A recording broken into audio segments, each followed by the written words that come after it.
제 기억에 맞다면 한 3, 4년 전의 일로 기억이 됩니다. 추석 명절을 부모님과 보내고 상경하는 중에 고속도로에서 사중 충돌 사고를 제가 냈습니다. 첫 번째, 두 번째 차는 제가 박았고 네 번째 차는 세 번째 차인 제 차를 세게 박아서 다시 제 차가 충동으로 앞에 있는 차를, 그리고 그 앞에 차는 또 그 앞에 차를 박았습니다. 사중 충돌이 일어났는데도 감사하게도 아무도 다친 사람이 없어서 참 감사했었습니다. 고속도로에서 몇 중 충돌 사고가 났고 사람은 어떻게 다쳤다라는 뉴스를 본 적은 여러 번 있었지만 제가 사중 충돌의 주인공이 된 것은 처음이었습니다. 그 이후로 고속도로를 보면 위험한 고속도로라는 인식이 한동안 제 몸에 새겨졌습니다. 그로부터 제가 좀 달라진 것이 두 가지가 있는데, 하나는 이전까지는 제 옆에 앉으면 늘 잠만 잤던 제 아내가 이제는 좀 속도가 빠르면 좀 천천히 가세요 라고 한다거나 또는 이제 좀 거리 좀 떨어졌으면 좋겠네요 라는 이야기를 가끔은 그렇게 하곤 합니다. 이전 같으면은 걱정하지 말고 잠자 그랬을 텐데, 내가 알아서 할 텐데 그렇게 말을 했을 텐데, 이제는 내가 알아서 할게 라는 말을 자신 있게 제가 못합니다. 또 하나는 제가 속도를 좀 내거나 앞차와의 간격이 좁아지면 제 몸이 스스로 움츠러들면서 겁을 냅니다. 그래서 속도를 스스로 줄이게 되고 제동거리도 멀찍이 두게 되었습니다. 위험한 고속도로다라는 것을 제 몸이 먼저 알고서 조심하는구나 라는 생각이 들었습니다. 사중 충돌을 하고 난 이후에 후회를 했죠. 후회는 차 사고만이 아니고 우리 일상의 삶 가운데서도 자주 일어납니다. 사람에게는 저마다 저질러 놓고 후회스러워서 아무도 몰랐으면 하는 것, 혹은 기억에서 지울 수만 있다면 다 지워버리고 싶은 것들이 있습니다. 예를 들면 돈을 쓰고도 후회하기도 하고, 차를 사놓고 후회하기도 하고, 투자를 해놓고 후회하기도 합니다. 관계를 멀리해야 할 사람임에도 불구하고 그렇지 못한 것에 대해서 후회하기도 하고, 그 반대로 가까이 있을 때에 좀 더 친절하게, 좀 더 따뜻하게 정답게 해 주었어야 되는데 라고 그렇지 못한 것에 대하여서 후회하기도 합니다. 그 직장에는 들어가지 말았어야 하는데, 반대로 그 직장에서 나오지 말았어야 했는데 후회를 하기도 합니다. 그 계약서에 도장을 찍지 말았어야 했는데, 그 여행은 가지 말았어야 했는데 라고 후회를 합니다. 후회할 때마다 이런 생각이 들지요. 내가 왜 이런 바보 같은 짓을 했을까? 우리가 내린 선택들 가운데는 황당한 것도 있지만 어떤 것은 오랫동안 내 마음에 깊은 상처를 남기는 그런 후회들도 있습니다. 후회하게 되는 많은 일들 가운데 어떤 것은, 물론 다 그런 것은 아니라 할지라도 사전에 계획을 잘 세우지 못해서 후회하는 것이 많이 있습니다. 제가 예언자는 아니지만 여러분들이 제게 말씀하지 않아도 여러분들에게 대해서 제가 분명히 아는 것이 있습니다. 여러분 중에는 인생을 망치기로 계획하는 사람은 아무도 없습니다. 그렇지 않습니까? 결혼을 망치기로 작정하고 결혼하는 사람은 없습니다. 신용카드 빚더미에 파묻혀 살기로 처음부터 계획한 사람은 아무도 없습니다. 그렇죠? 그런데 왜 결혼해서 백년해로를 하지 못할까요? 왜 신용카드 빚더미에 파묻혀 살까요? 왜 뭔가에 중독되어져 살까요? 왜 인생을 망치는 것일까요? 이렇게 되려고 전혀 계획하지 않았는데도 말입니다. 그 이유 중에 하나는 인생 계획을 제대로 세우지 못했기 때문입니다. 혹은 계획을 세웠더라도 그 계획이 부실했기 때문입니다. 그래서 부실한 계획 때문에 우리는 내 자신이 원하지 않는 환경, 원하지 않는 자리에 가 있게 됩니다. 그리고 원하지 않는 자리에 가 있을 때에 우리는 말하죠. 나한테 어쩌다 이런 일이 생겼지. 사실 이보다 더 솔직한 질문은 이것입니다. 내가 어쩌다 이 상황을 자초했을까? 그렇습니다. 부실한 계획 때문에 자초한 것입니다. 저는 고속도로에서 사중 충돌을 하려고 고속도로에 들어오는 순간부터 계획을 전혀 하지 않았습니다. 그런데 사중 충돌을 일으킨 사람이 되고 말았죠. 일이 터진 다음에 후회하면서 말합니다. 아, 나한테 어떻게 이런 일이 생겼지? 하나님께서 도와주시지 않으셔서 그런가? 정말 하나님께서 도와주시지 않아서 그런 것일까요? 하나님은 위험한 고속도로에서 제동거리를 짧게 하면서 과속을 하는 것까지는 지켜주시지 않으신다라고 저는 생각을 합니다. 그러니까 하나님께서 지켜주신다 생각하고 그렇게 과속하는 것은 어리석은 일이죠. 저처럼 말입니다. 어쩌다 이런 일이 생긴 것이 아니죠. 제가 이 상황을 자초한 것이 바로 정확한 대답입니다. 이런 상황을 자초한 것은 하나님께서 도와주시지 않으셨기 때문이 아니고 제가 지혜롭지 못한 선택을 했기 때문이었습니다. 사고를 방지하기 위해서 이미 도로 교통 관리를 담당하는 직원들이 경고판을 곳곳마다 붙여 놓았습니다. 차간 거리를 멀리 하세요. 110km 이상으로 혹은 100km 이상으로 과속하지 마세요. 눈이 오거나 비가 올 때는 속도를 더 줄이세요. 하나님께서 도와주시지 않으셔서 사고 난 것이 아니고 제가 그러한 교통의 경고들을 마음에 새기지 않고 봤음에도 그냥 흘려버렸기 때문에 사고가 난 것입니다. 고속도로가에 붙어있는 많은 경고판을 봤죠. 그러나 지혜롭게 결정하지 못한 저의 잘못이었습니다. 사실 과속하면 위험하다는 거 저도 잘 압니다. 차 간의 제동거리가 짧으면 위험하다는 거 잘 압니다. 그런데 나만은 예외이러니 생각을 했었습니다. 난 위험하지 않을 거야. 난 사고 나지 않을 거야. 나는 예외일 거야 라고 생각한 것이죠.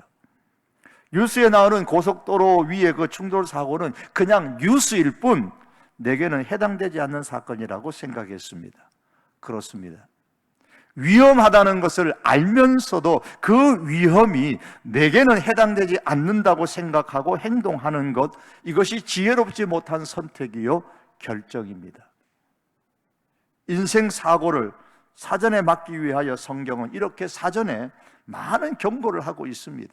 예컨대 에베소서 말씀에 보면 그런즉 너희가 어떻게 행할지를 자세히 주의하여 지혜 없는 자 같이 하지 말고 오직 지혜 있는 자 같이 하여 세월을 아끼라. 때가 악하니라. 위험하다. 때가 악하니라. 위험하다. 그러니 흘려보지 말고 콧등으로 듣지 말고 자세히 주의하라 그랬습니다. 그런 이후에 지혜 있는 사람처럼 그렇게 행동하라고 했습니다. 우리의 인생 고속도로에서 사고를 당한 후에 후회하지 않으려면 우리는 우리 자신에게 스스로 이렇게 물어야 합니다. 어떻게 하는 것이 지혜로운 결정일까? 어떤 것이 지혜로운 선택일까? 먼 훗날 인생의 뒤안길을 뒤돌아볼 때에 후회하지 않는 인생이 되려면 오늘 내가 어떤 지혜로운 결정을 내려야 할 것인가? 우리는 늘 우리 자신에게 질문을 해야 합니다. 오늘 성경은 이렇게 말씀합니다. 세월을 아끼라. 오직 지혜 있는 자같이 하여 세월을 아끼라고 했습니다. 이 세월을 아끼라라는 말씀은 본래 의미가 기회를 많이 만들라라는 뜻입니다. 왜 그래야 만듭니까? 위험하기 때문에. 왜요? 시대가 악하기 때문이다 그랬어요. 시대가 악하다는 말은 그만큼 위험하다는 말입니다.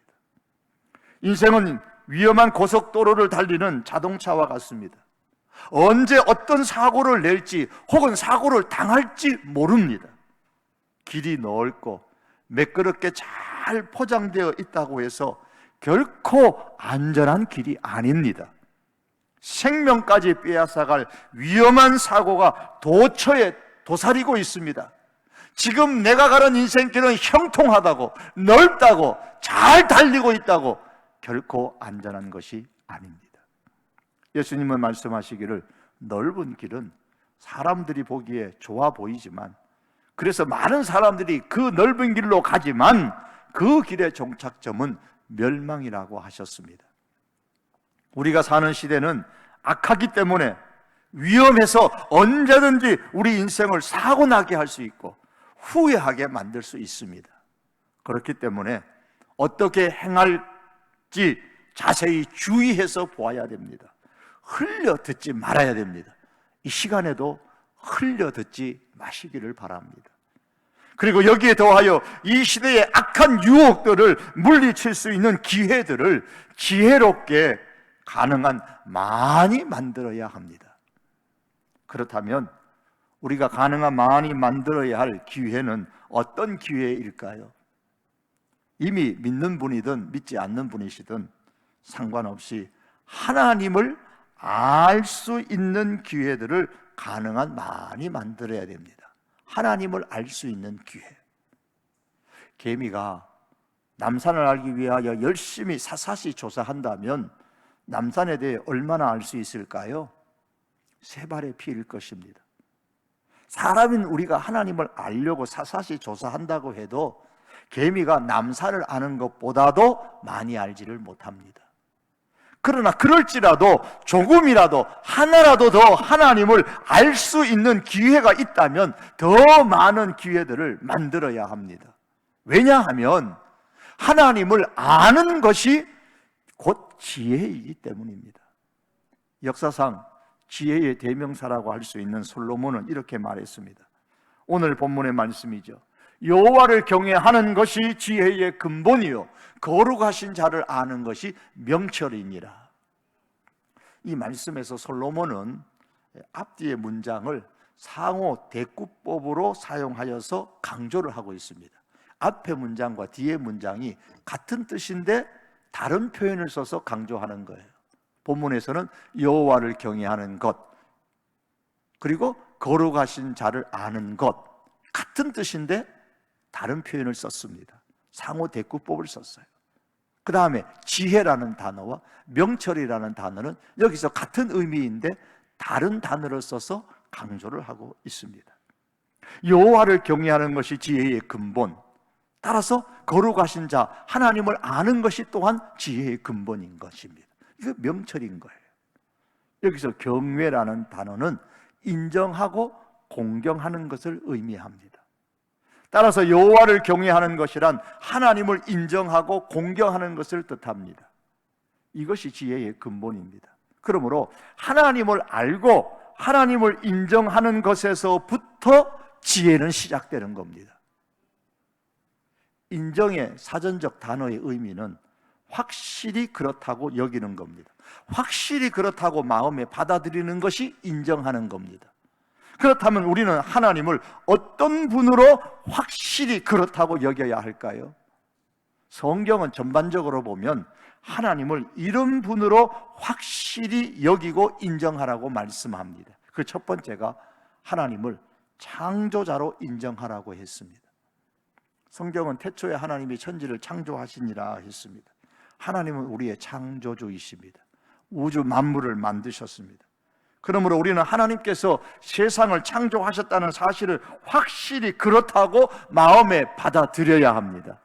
세계적인 스타, 대한민국의 그 방탄소년단 BTS의 노래 가운데 다이너마이트라는 곡이 있습니다. 그런데 만일에 제가 이 다이너마이트 노래는 내가 처음 불렀던 내 노래야, 내가 부른 노래야 라고 우기면서 판권의 소유를 내 것이라고 주장한다면 아마 방탄소년단원들은 웃을 것입니다. 또 속상해 하겠죠. 요즘 한창 우리나라가 만든 것 중에 인기 있는, 전 세계적으로 인기 있는 오징어 게임이 세계적인 인기를 끄니까 중국에서도 일본에서도 오징어 게임에 나오는 복장이나 그 게임에 나오는 게임들의 원조가 자기 나라라고 지금 우기고 있습니다. 우기는 그들을 보면서 우리는 어떤 생각일까요? 마음이 좀 속상하죠. 별것까지 다 자기들 거라고 한다고. 속상하죠. 만일 하나님이 천지 만물을 만든 것이 아니야, 그것은 그냥 우연히 생긴 것이야 라고 우긴다면 창조주 하나님은 굉장히 속상해 하실 겁니다. 그 반대로 천지 만물은 하나님이 만드신 거야 라고 인정을 한다면 하나님께서 대단히 기뻐하실 것입니다. 창조주 하나님을 인정하는 것이 지혜의 시작입니다. 세상의 모든 것은 그것을 설계하고 만든 사람이 있습니다. 무신론자였던 영국의 유명한 천체 물리학자인 폴 데이비스조차도 말하기를 모든 현상의 이면에는, 즉 눈에 보이는 것 이면에는 보이지 않는 어떤 작용이 있다, 그렇게 말했습니다. 어떤 존재든 복잡하고 아름다운 설계를 볼 때마다 우리는 그곳에 한 설계자가 있다는 사실을 압니다. 시계를 설계하고 만든 사람이 있기에 시계가 존재하고, 집을 설계하고 만든 사람이 있기에 집이 존재하고 우리가 들어가 삽니다. 들판에 설계도 하지 않은, 그리고 짓지도 않았는데 풀들과 나무들이 그냥 자기들끼리 그냥 뭐 우짜우짜 하더니만은 집이 만들어졌다, 그런 일은 없습니다. 설계한 사람이 있고 지은 사람이 있어서 집이 존재하는 것입니다. 그래서 성경은 이렇게 말씀합니다.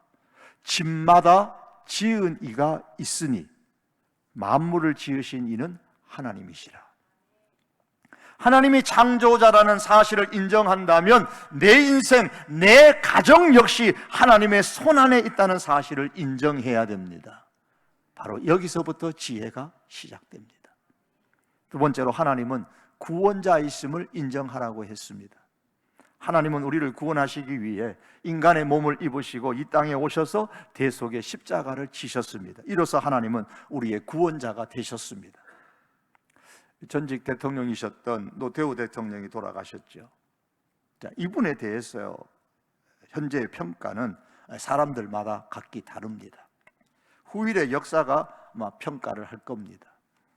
돌아가신 분에게는 대단히 죄송한 말입니다만은, 과거에 노태우 대통령을 폄하하고 놀릴 때에 이런 말을 했던 기억이 나는데, 여러분 기억하십니까? 노태우 대통령에 대해서 어떤 그 좀 놀림감의 이야기를 했습니까? 제 기억으로는 물 대통령이라 그랬어요.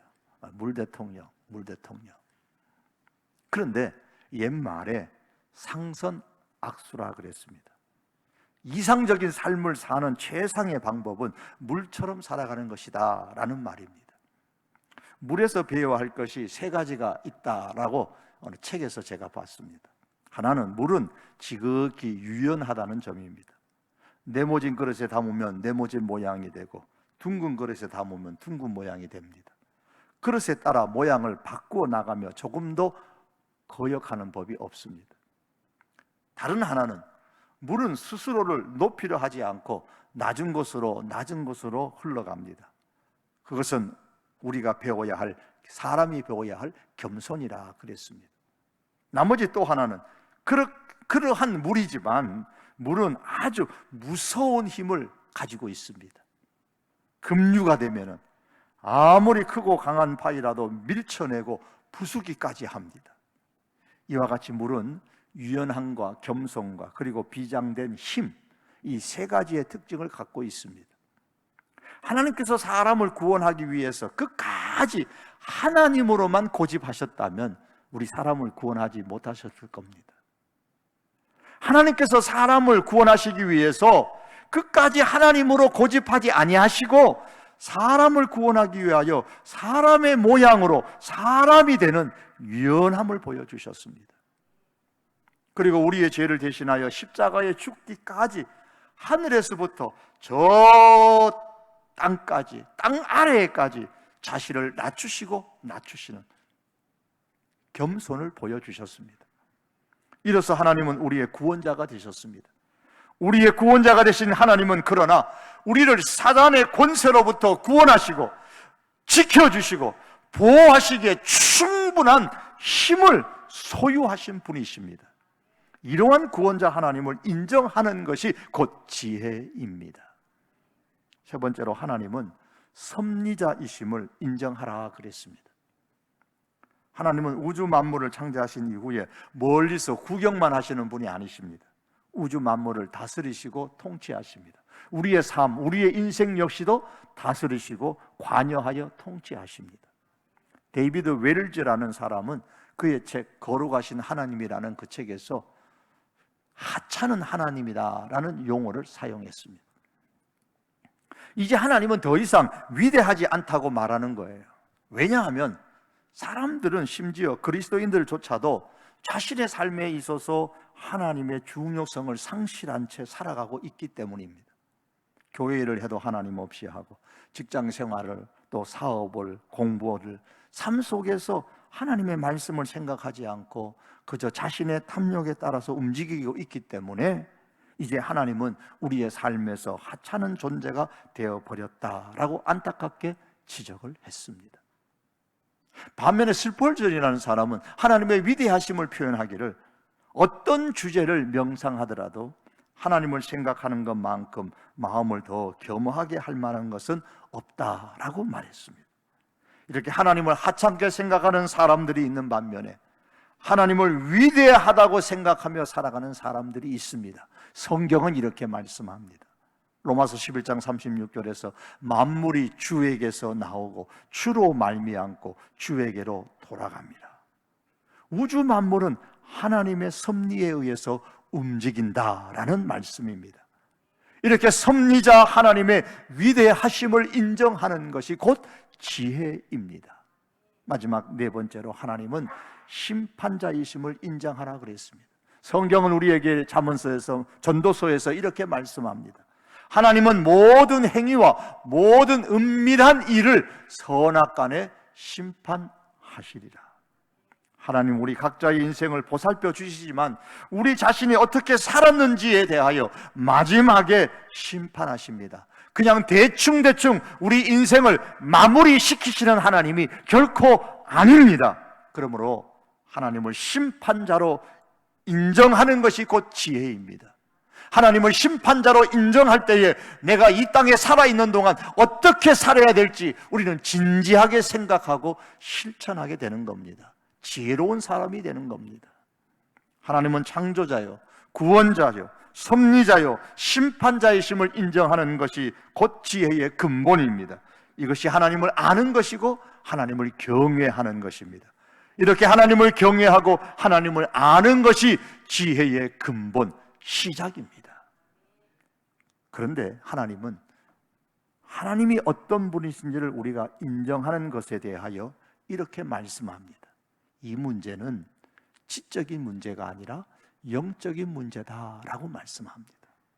왜냐하면 사단이 어떻게 하든지 우리 사람들의 마음을 혼미하게, 혼란하게 만들어서 하나님을 인정하지 못하게 만들어서 후회하는 인생이 되게 하려고 애쓰고 있기 때문입니다.